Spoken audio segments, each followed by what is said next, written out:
দর্শক, আসলে কি হয়েছে? বিডিআর এবং পুলিশ, আবারও সেই বিডিআর পুলিশের দ্বন্দ্ব।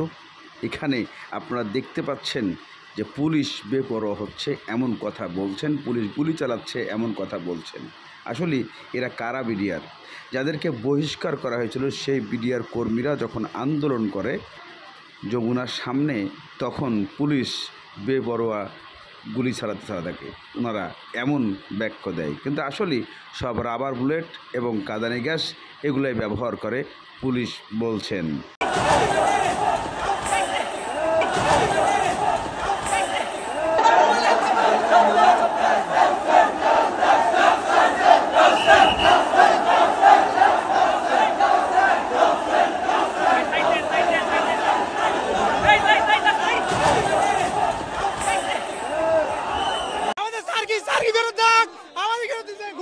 গুলি করছে পুলিশে, পায়ের মাঝে গুলি করছে পুলিশের সাথে আমাদের লোক যাবো না।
বর্তমানে সবাই একটা ইস্যু পেয়ে গেছেন, যে যেভাবে পারছেন যমুনার সামনে গিয়েই তারা শুরু করছেন আন্দোলন এবং সেখানে অনশন সৃষ্টি করছেন।